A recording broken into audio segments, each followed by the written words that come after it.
এতিয়া সৰিয়হ ফুলাৰ বতৰ। সৰিয়হ ফুলৰ হালধিয়াই এতিয়া উপচি পৰিছে এই নৈ পাৰৰ বিস্তীৰ্ণ অঞ্চল, এক মনোমোহা পৰিৱেশ এই নৈ পাৰৰ অঞ্চলসমূহ। আৰু মই বৰ্তমান উপস্থিত আছোঁ টিংখাঙৰ বুঢ়ীদিহিঙৰ পাৰৰ ২ নং কেন্দুগুৰিত।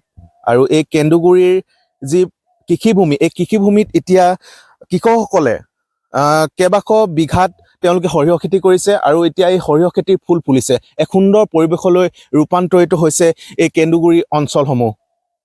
মই ইয়াৰ কিছু নৈসৰ্গিক পৰিৱেশ আপোনালোকলৈ আগবঢ়াইছোঁ।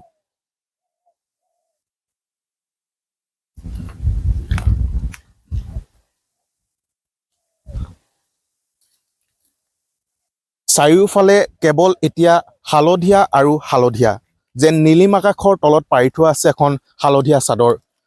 মই পোনে পোনে কৃষকৰ ওচৰলৈ আহিছোঁ, কৃষক আছে, মই আপোনাৰ ওচৰলৈ আহিছোঁ। যিহেতু এক সুন্দৰ পৰিৱেশ, হালধীয়া আৰু হালধীয়া, কেৱল চৌপাশে এতিয়া হালধীয়া, কি ক'ব?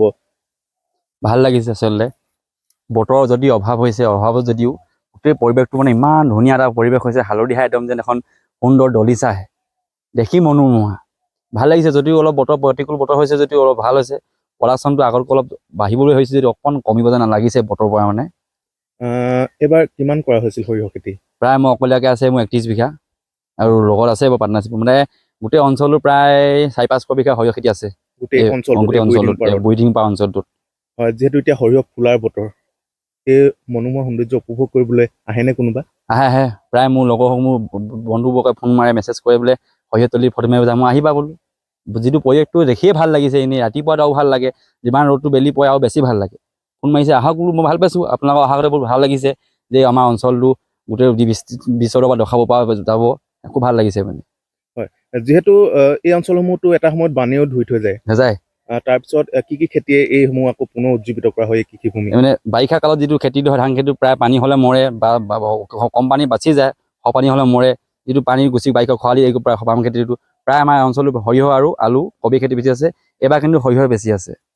এই ফুলসমূহ আৰু কিমান দিনলৈ থাকিব, যিহেতু নৱবৰ্ষও আহি আছে? প্ৰায় নৱবৰ্ষৰ ফাৰ্ষ্ট সপ্তাহতে প্ৰায় সৰিয়হ ফুল শেষ হৈ যাব। মানে বিহু খাই পিনি আমি প্ৰায় কিছুমান সৰিয়হ তুলিব পৰা গুচি যায়। 15 তাৰিখ মানলৈকে সৰিয়হ প্ৰায় ফুল এইটো সামৰি যাব, শেষ হৈ যাব। মানে এই ডিচেম্বৰ মাহ থাকিব, জানুৱাৰী ফাৰ্ষ্ট উইকৰ পৰা সৰিয়হ ফুল একেবাৰে নাপাব বিচাৰে আৰু। সৰিয়হ গুটিহে পাব তেতিয়ালৈ। আৰু যিহেতু এই অঞ্চলসমূহ এতিয়া হালধীয়া আৰু হালধীয়া হৈ আছে, আৰু এই পৰিৱেশ কেৱল এই ডিচেম্বৰৰ পৰা জানুৱাৰী প্ৰথম সপ্তাহলৈকে থাকিব বুলি যিহেতু কৃষকসকলে কৈছে। আৰু এই মনোমোহা এটা যি সুন্দৰ পৰিৱেশ এই নৈ পাৰৰ বুঢ়ীদিহিং অঞ্চলত, যেন চালে চকুৰোৱা এক দৃশ্য। আৰু এতিয়া এই হালধীয়াত এতিয়া ভোমোৰা, মৌ-মাখিৰ গুঞ্জৰিত শব্দত যেন এক আৰু অধিক সুন্দৰ পৰিৱেশলৈ ৰূপান্তৰিত হৈছে এই নৈ পাৰৰ অঞ্চলসমূহ।